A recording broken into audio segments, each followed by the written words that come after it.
Halo rekan-rekan pendidik semuanya, senang banget bisa bareng Anda di sesi panduan visual kali ini. Hari ini kita bakal ngelakuin sesuatu yang super praktis. Kita akan membedah secara tuntas pedoman resmi terbaru dari pemerintah, yaitu Panduan Pembelajaran dan Asesmen edisi revisi 2025. Daripada Anda pusing baca dokumen yang tebalnya minta ampun, kita bakal terjemahin visi besar ini jadi strategi kelas yang jelas, bervisual, dan pastinya bisa langsung Anda terapkan besok pagi. Yuk, kita mulai! Tapi sebelum kita masuk ke teknisnya, coba deh kita jujur-jujuran sebentar. Tanyakan pada diri Anda, apakah kelas yang Anda pegang saat ini sudah memfasilitasi pembelajaran yang benar-benar bermakna dan menggembirakan? Ini bukan pertanyaan basa-basi loh, ini adalah target ambisius, sekaligus jantung dari kurikulum 2025, yang mau nggak mau harus kita wujudkan sama-sama. Oke, perjalanan kita hari ini simple tapi padat. Kita akan mulai dari visi baru pembelajaran 2025, lanjut ke 3 prinsip pembelajaran mendalam, lalu ngebahas pengalaman belajar. Setelah itu, kita masuk ke praktik menyusun alur tujuan, dilanjutkan dengan asesmen formatif, dan ditutup dengan asesmen sumatif. Kita masuk ke bagian pertama, visi baru pembelajaran 2025, menuju ekosistem belajar yang hidup. Visi baru ini benar-benar menuntut kita buat ubah pola pikir. Kita nggak bisa lagi ngelihat pembelajaran sekedar aturan birokrasi yang kaku, melainkan sebuah ekosistem yang hidup, dinamis, dan saling terhubung. Coba perhatikan kerangka roda ini. Di tengah-tengahnya ada dimensi profil lulusan, yang dibungkus sama prinsip pembelajaran, didorong oleh pengalaman belajar, dan dinaungi oleh kerangka pembelajaran praktis, termasuk pemanfaatan teknologi digital. Kelihatan banget kan, semuanya terhubung jadi satu sistem pedagogis yang utuh. Nah, semua yang ada di roda tadi, ujung-ujungnya bermuara ke satu titik, yaitu pembelajaran mendalam. Visi 2025 ini bergerak jauh, melampaui sekedar tes kognitif buat ngapalin materi. Pendekatannya holistik banget. Kita dituntut untuk mendidik dan mengembangkan anak secara utuh. Lewat apa? Lewat olah pikir, olah hati, olah rasa, dan olahraga. Ini adalah pendekatan yang benar-benar memuliakan murid-murid kita. Sekarang kita lanjut ke bagian 2, 3 prinsip pembelajaran mendalam. Fokusnya ada di berkesadaran, bermakna, dan menggembirakan. Seringkali kita mikir kalau kelas yang menggembirakan itu isinya cuma murid-murid main game atau ketawa-ketawa tanpa arah. Padahal bukan itu poinnya. Kegembiraan sejati dalam belajar itu datang dari lingkungan yang interaktif, aktivitas yang bisa mengusik rasa ingin tahu mereka. Dan yang paling krusial, harus ada tantangan yang memicu apa yang sering kita sebut sebagai aha moment atau momen keberhasilan belajar. Disitulah ruang nyata bagi kreativitas murid benar-benar terbuka. Panduan resmi ini juga ngasih penegasan yang cukup kuat, menyelaraskan suasana kelas dengan kebutuhan emosional anak, mulai dari rasa aman, kasih sayang, sampai aktualisasi diri, itu bukanlah sekedar saran manis ya, melainkan sebuah mandat. Jadi, implementasi paling konkret dari Panduan 2025 ini emang berakar pada pemenuhan rasa aman dan nyaman tersebut. Lanjut ke bagian 3, pengalaman belajar. Ada 3 kata kunci di sini: memahami, mengaplikasi, dan merefleksi. Kalau Anda perhatiin panah-panah di bagian dalam roda kerangka yang tadi, itu ngasih bukti nyata kalau pembelajaran itu adalah sebuah siklus berkesinambungan yang sangat aktif. Artinya apa? Pembelajaran bukan cuma transfer informasi satu arah yang pasif, di mana guru ngomong dan murid cuma dengerin. Ini adalah roda putar yang benar-benar butuh partisipasi penuh dari murid. Terus, apa aja isi dari siklus itu? Tahapannya jelas. Pertama, memahami. Di sini murid aktif ngebangun pengetahuannya sendiri dari berbagai sumber. Kedua, mengaplikasi. Nah, ini krusial banget, karena mereka harus ngebawa pengetahuan tadi ke konteks dunia nyata, atau dipakai buat mecahin masalah konkret. Ketiga, merefleksi. Murid diajak buat mengevaluasi kemajuan proses belajar mereka secara mandiri. 3 tahapan inilah yang bakal ngunci sekedar tahu menjadi sebuah kompetensi nyata. Masuk ke bagian 4, praktik menyusun alur tujuan. Kita tarik teori tadi langsung ke ruang kelas.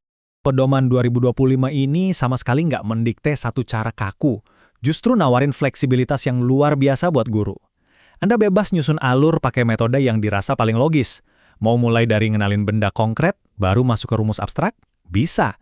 Mau pakai metode deduktif dari teori umum turun ke hal spesifik? Boleh. Atau dari yang paling mudah ke sulit, atau secara hierarki, yang mastiin dasar-dasarnya udah dikuasai sebelum loncat ke hal yang rumit? Semuanya bisa. Anda punya wewenang strategis di kelas Anda sendiri. Biar kebayang, mari kita lihat contoh nyata dari dokumen panduannya. Ini namanya pengurutan prosedural. Bayangin Anda harus ngajarin statistik uji T-test. Daripada bikin murid langsung pusing kewalahan, kita pecah prosesnya jadi prosedur yang rapi banget. Mulai dari belajar nulis hipotesis dulu, terus milih tipe tes, memeriksa asumsi, dan terakhir baru praktek jalankan di software. Konsepnya tuh simple, memecah tugas yang kelihatannya berat banget jadi langkah-langkah kecil yang bisa dikerjain pelan-pelan. Ada contoh lain yang menurut saya pribadi keren banget di panduan ini, yaitu ilustrasi metode scaffolding lewat analogi ngajar berenang. Pas murid baru belajar mengapung, Anda kasih bantuan penuh dong pastinya, tapi kunci utamanya adalah Anda harus pelan-pelan ngelepas bantuan itu seiring anak mulai bisa. Ini jadi pengingat buat kita bahwa puncak keberhasilan seorang guru sejati adalah ketika dia bisa melangkah mundur karena muridnya sudah mandiri. Oke, sekarang kita sampai di bagian 5, transformasi menuju asesmen formatif, di mana umpan balik yang membangun jadi fokus utamanya. Kita harus clear dulu nih soal batasan keduanya. Asesmen formatif itu ibarat cek kesehatan selama proses belajar masih berlangsung. Fungsinya buat merawat, memelihara, dan ngasih arah perbaikan. Beda sama asesmen sumatif, yang dilakuin ketika satu tahap perjalanan udah selesai, murni buat ngecek hasil akhir dan masuk rapor. Nah, panduan ini dengan tegas mewajibkan kita buat lebih memprioritaskan asesmen yang formatif. Buat rekan-rekan pendidik PAUD atau SD fase A, dengerin ini baik-baik. Ada aturan yang cukup melegakan tapi lumayan menantang. Anda dilarang menggunakan tes tertulis untuk asesmen formatif awal. Sama sekali nggak boleh. Sebaliknya, Anda diberdayakan penuh untuk menggantinya dengan observasi lewat permainan. Anda bisa amati motorik mereka saat main pasir, atau lihat gimana mereka komunikasi pas lagi ngobrol sama temannya. Ini jauh lebih alami dan autentik buat anak-anak usia dini.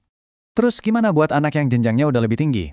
Nah, dokumen ini ngasih teknik yang namanya refleksi 3-2-1, dan ini menurut saya brilian banget. Sebelum jam pelajaran selesai, minta murid nulis 3 hal yang baru aja mereka pelajari, 2 hal yang bikin mereka kepo dan pengen tahu lebih dalam, dan 1 hal yang benar-benar mereka belum paham.